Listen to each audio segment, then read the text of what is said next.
Nau mai rā e te tī, nau mai rā e te tā. Ki te kupu o te uru nei, ki te reo o te uru. Tēnei tātou kāno o ta i, tēnei wā poto nei, ki tangi i o tātou mate o te wā. E kore te ora e ora i te korenga o te mate, no reira koutou o te pō ki koutou, te ao ki tēnei te unga ora, tēnā tātou katoa. Nau mai oki mai ki te kupu o te uru, anei tātou ka noo anō ki te oki atu ki ngā pūrongo ku uake i te reo o te uru i tēnei wiki. Ko Alana Broughton tēnei e kawe ana i tēnei wāhanga. Nā me tīmata ki tātou ki tēnei tino kaupapa, ai tuake ki roto o te waipau namu, ki wakatu arā ko te Mana Kuratahi. Tēnei te i o ngā kura mai Rangitāne, ai tai atu ki reira, ki tū i te tūa tāne rore, ki aka i te aka tāne rore, ki waka kano i oki i a Rangitāne. Arā ko te kura nei, ko te ingoa te kapa nei, ko ngā i REAREA. Ka wai o ake mau e se koia haitana, hei tuku mai i ngā kōrero.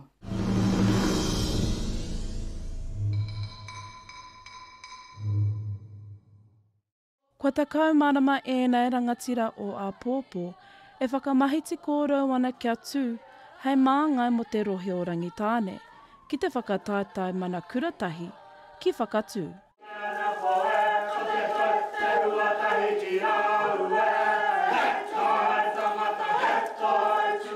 E kitea tonuti ana ngā pānga o te mate uru tā, ki te iwi Māori.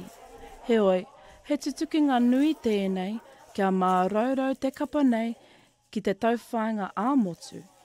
A ritarita katoa ana te hunga mātātahi nei, ki te hanatu atu, ki te waipaunamu, haka ai.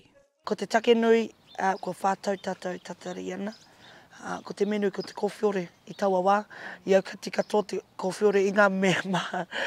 Engari, ko whātau tātou tatari ana, hika katoa mātou me ngā tamariki, kia haere atu noa ki tēnei whakatautai. Koera te bedui mā tātou, kia tai atina nā atu, kia u ki te kaupapa, tuki ai te tātou kaupapa. Mō Rangitāne te take, te mutunga o te rā. He tangata ngā kaunui te kaya ko kapa haka, ahakoa ngā whiunga o te wā me ngā tini kaupapa e tōtō nei i te tangata. Me manawarahi tērā tangata, e pai ai te kawe i ēnei momo mahi.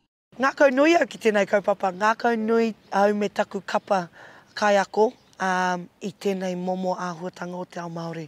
Me ki ko tēnei te waka mō tātou tamariki, kia ako hea tēnei me te ao Māori. Nō reira mō mātou te hunga kai ako o nei tamariki, kore te benui. Kia tātou, kia huakina mai ngā whatu o nei tamariki, ki tēnei mea te ao Māori me tōna oranga. E hara mōna anake ngari mo tōna iwi whānau hapu.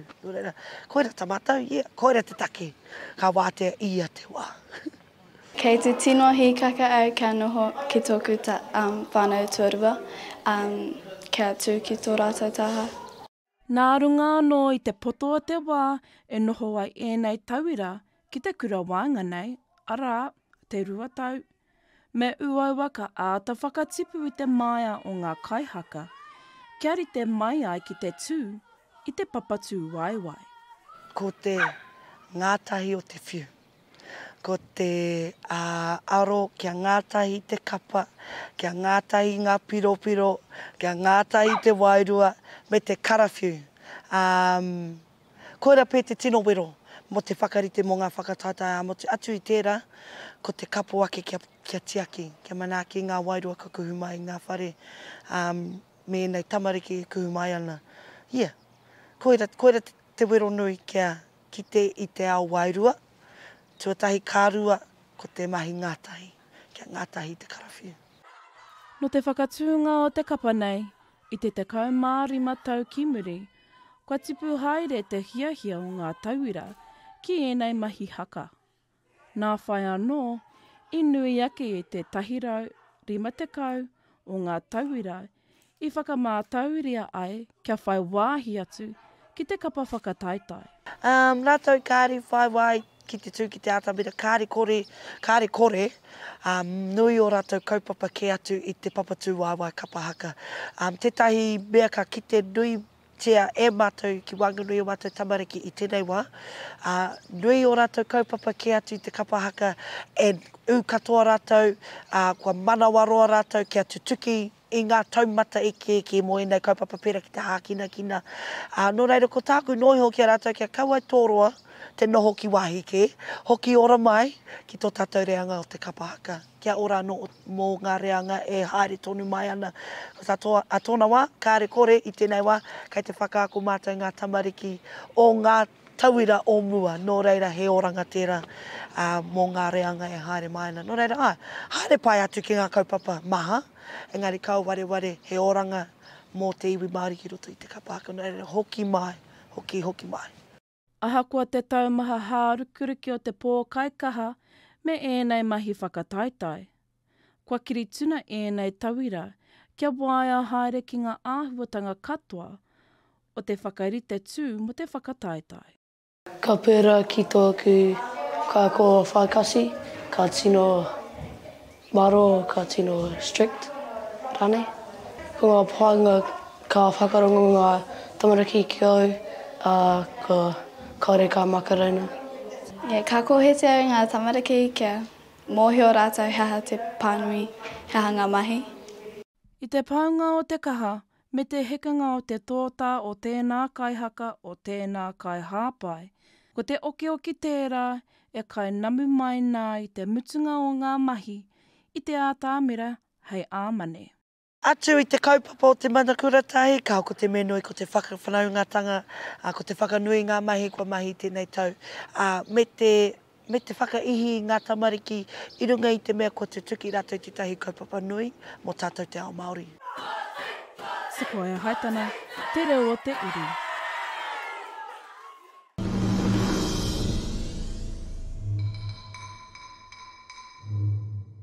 I ti REAREA taitei ka i katea kataia. Tēnā koe sekoia i ngā kōrero mo te kapa nei, a ngā i ti REAREA. I tai atu ki te Mana Kuratahi ki reira waka kano i ai a Rangitāne, i tā rātou tūkiringa i te papatūngā waiwai o te Mana Kuratahi tonu. E tika uki ana ngā mii ki ngā kaiako, ki ngā kai tautoko, mā muri amua kaora, mā mua amuri kakite. Ka aro pū ki te kaupapara ki wā tātou tamariki, ki te unga ririki, ai tuake ki runga i tērā papatū ngā waiwai. Ka whakaaro ake ki tēnei unga, e ririki tonu ana, tamariki tonu ana rātou.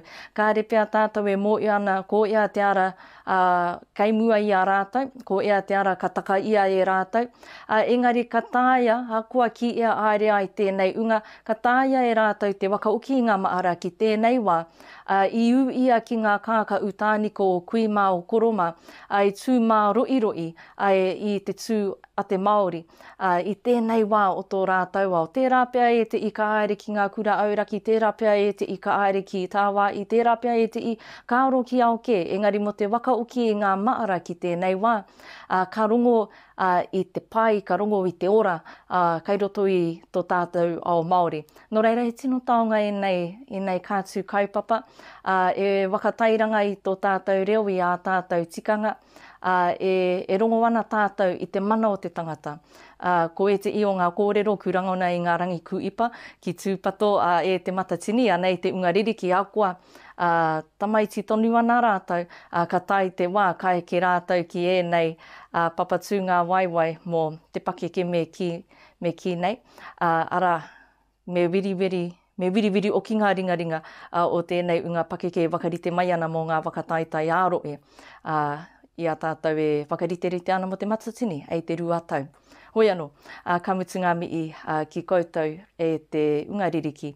Tai rāno ki ngā kapa katoa o te motu, i tū ki te waka kanoi, i o tātou rohe, i o tātou kura, engari i tō tātou Māoritanga. Ka uri anō te aro e te iwi, kei te aroa ki tātou, ki tēnei pā tauito, o roto mai o Rangitāne. Kei Regan Parani'i, ngā kōrero.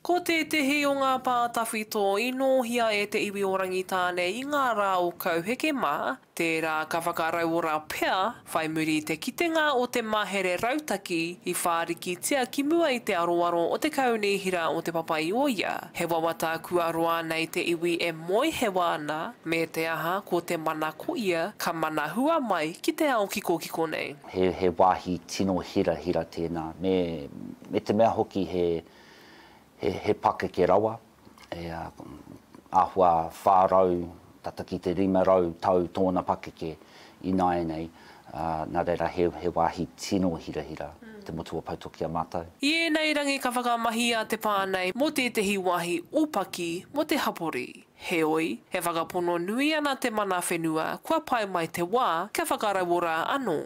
I te wā I timata, I te kōmiti, o Rangitāne, o Mana Kuratahi, tahi me te kaunihera, koira te aro tuatahi I arotahi nei he mātou. Kia whakahaungia, kia whakapaipai, kia rau, kia whakaora I te mana o taua wāhi hei oranga mō ōna uri. Te kaumārima miriona tāra, kua matapaitia mo te kaupapa nei, nā kona huri tuara ai ētahi no te hapori ki te kaupapa.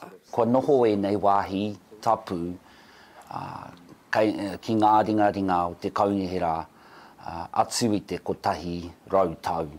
Me utu, ka tika, ko kite nei mātou I ētahi whare, kāre ngai Māori I tai atu ki ērā whare, engari mā ngā kai rehi tonu, ērā whare utu, ka tika me whai utu tonu, tātou katoa. You know, it's just stunning. It's like it's a facility that offers so much and really enhances the city. Ko tā Deborah Marshall Lobb, uri o Rangitāne, he kaupapa tēnei ka kite he hua mo te hapori whānui. Me te tiro whakamua tātou.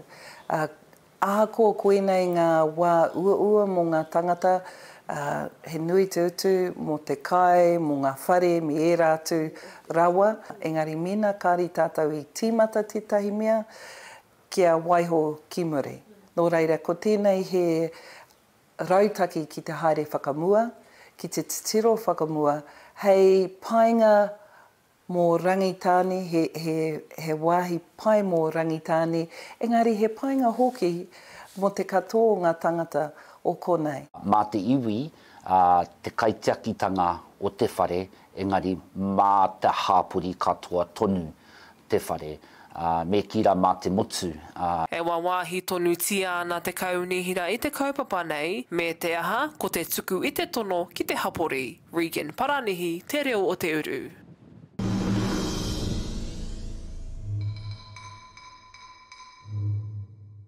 Tēnā koe Regan I ngā kōrero mō te motu o Pautoa. Tēnei pātawito no roto mai o Rangitāne. Kuru ai no ana I ngā ringaringa o te kauni era e tika ana ku tai te wā me oki mai te mana ki te iwi. Mā rātau anō tēnei pā e waka ora, mā rātau anō tēnei pā e tiaki, e pōiri oki ki ngā iwi ki ara mai ki tēnei pā. E rongo wana I tērā ngā kautūwera. Ka tika oki ngā kōrero a whaia Debbie, ka nui oki te whakapau pūtea te kauni era ki tēnā ware e ware kina pea nge, e ware wakapakari tinana, e ware wakaari pea nge, ku tai te wā ki aro ia. A tātou kaupapa Māori o tātou kaupapa Māori. Engari pū mō te kauni era o Manawatu, ki aro ia a Rangitāne, me o rātou wenua. E tika ana, takaroa taka e ku tai te wā, tēnei te wā. Aukua te uringa o te tai, tō rangapū nei, mō te motu whānui, kei te mana tonu o te kauni era e nei kātū wakarite. Nō reira, e tautoko noa pea, I ngā kōrero ia I runga I te tika, I runga I te pono, I runga I te mō I o koina te mea tika ei mai, ko te waka uki mai ki te mana o te iwi, I runga uki I te ngā kautūwera ki ngā iwi o tuātua I a rātou. Ka uri anō te aro e te iwi, kei te aroa ki tātou ki te awa tupua ki a wanganui, ki tēnei ui I tūwake ei wānanga I te ara wakamua. Kei a koe e ruera rerekura te wā.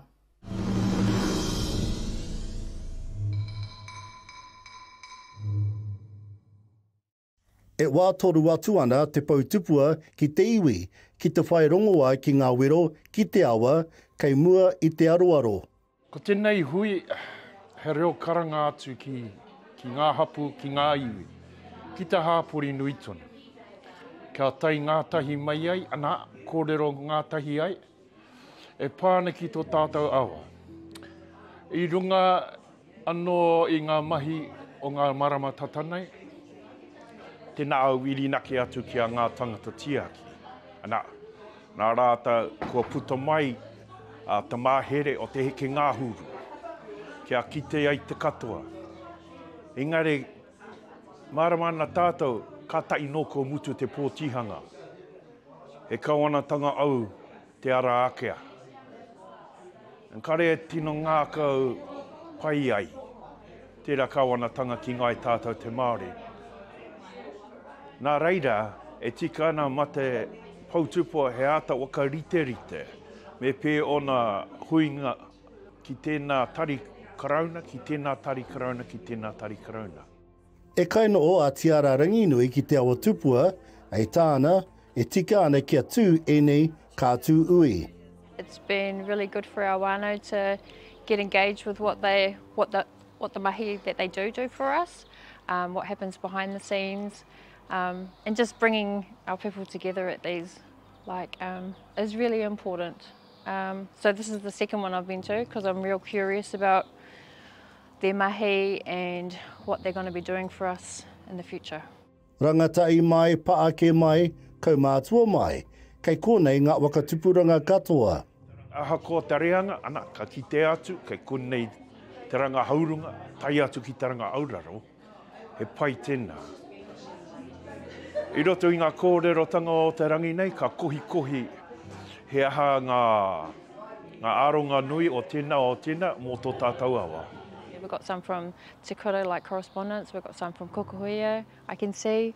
And our kaumātua are always interested in, because they've seen what's happened in the past, so they want to see that the next generation are going to be okay too. Kei rere te ia kia tū enei ui, ia te tau. Ko te tūmanako koe nei momo mai, ka aere tonu, hei ia te tau. Kia mōio ai tiwi, e tāringa wakarongo ana te pautūpua ki ngā kōrerotanga kei ngā pū ara keke o te ao.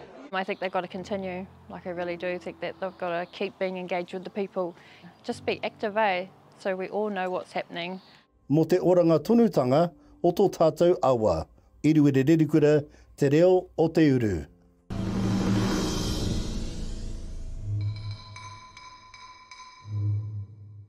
Ko te pautupua tērā, mea kumi i ki a koe e ru i ngā kōrero.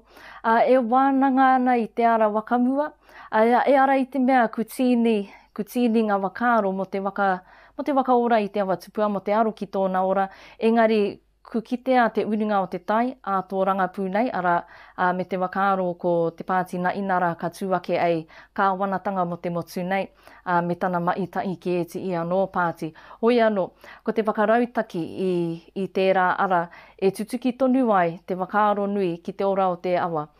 Kua tuki ai te poaka, kua ngā au kino te wā, ka tonu tēnei, iwi tēnei, unga e nei apori ki te oranga o te awa. I runga i te mārama nui ki te ononga i wainga i te tangata me te taiao.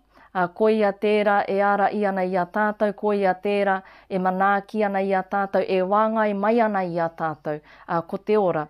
Ko te aro o tēte i kā wanatanga, ka tai mai ki runga i a tātou, ka pē i mai ana ture ki runga i a tātou. E aro ana ki te pūkoro kēpeange, ki te poto o te ringa, me te wakaaro ki te pūtea, kua ua ke ai i te kiri au, tēnei kiri roa te wā ki te oki wenua mai, tēnei kiri wakararu i a tātou, te tai au kātai, te inangaro ngā wakaro kārua, me ngā āhuatanga ka whai ake i te ia o e rā wakaro. Kua tērā, kei te tonu tēnei unga ki te ora o te awa, ki te ora o te tangata. Ka uri anō te aro e te iwi. Ku tai atu te wā, ki aro ia tēnei ware, ku waka tūrea ki te wai paunamu, ki o tākou. Ko tōna ingoa, ko te rangi i roa. Kei a koe Phoenix Manly Green, te Mauri.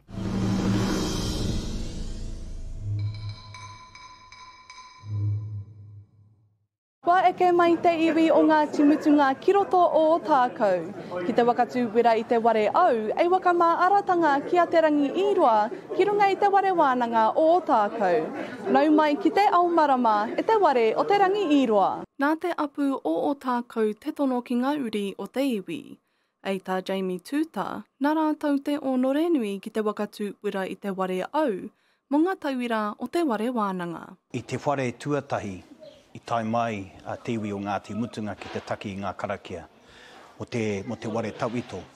I te wā i toko ake te wakaro, ki whakatūngia tētahi ware hou, ka toro mai te ware wānanga, ka toro mai te hapu o tākau nei ki a mātou o ngā timutunga, kia piri mai, kia tata mai ki te hāpai, te kaupapa mo te whare. Well, it's always a great privilege to have an iwi visit from outside of the Ngaitahu rohe to our marae. It's quite a big privilege to have that experience, and there's the whanaungatanga that we've built up over the generations. Ei tā tūta anō, kua wānanga te aukainga me te iwi ki ngā karakia o Taranaki, kia tū ono atu ngā kōrero o roto i te ware, ki te ukaipo o te rangi i roa. I te wai toko ake te wakaro mo te ware nei. Hara mai rā mātou ki te wānanga i te taha o te hapu o konei, ki te kimi etahi kōrero mō te ware ne.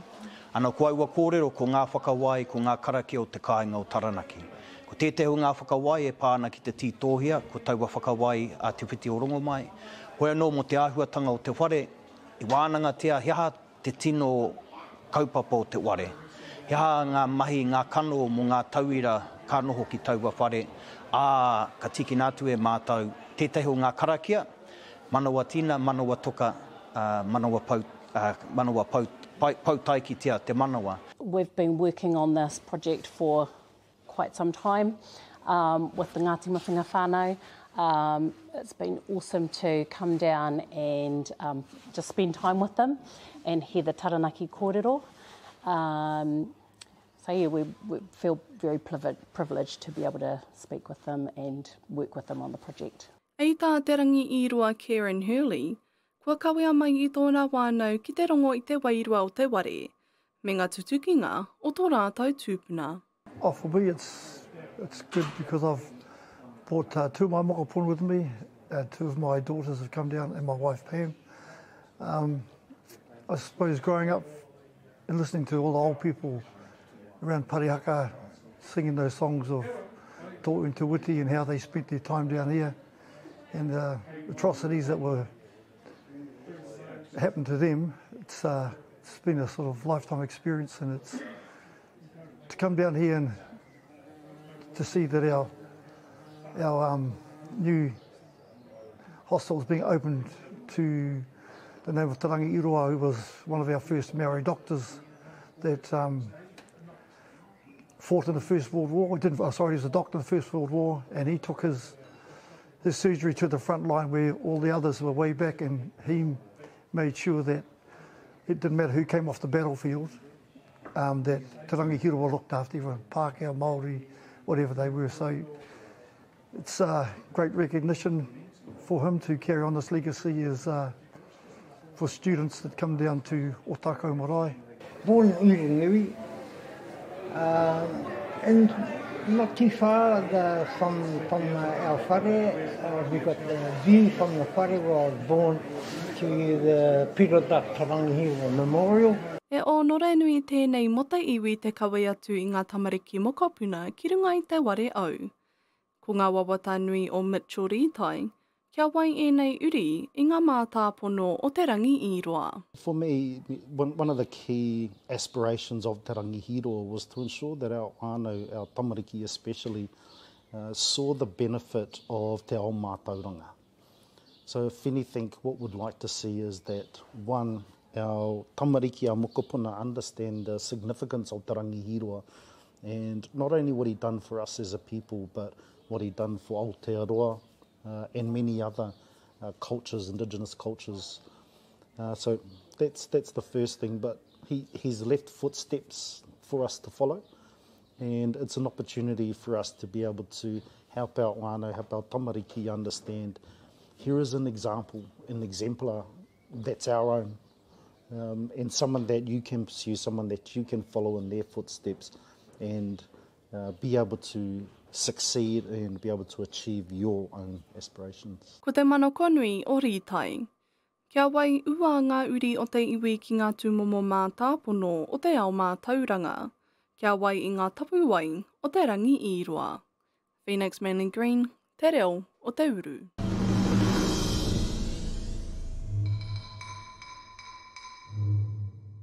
Tēnā koe Phoenix i ngā kōrero mō te ware o te rangi i roa ki o tākau. Me ngā kupu waka awe awe i a tātou, aki i a tātou, ki wai i ngā tapu wai o te rangi i roa, ki waka ki a o na tapu wai, ki titiro ki aia, ki mō i o kōau ko te rangi i roa, ko te rangi i roa kōau.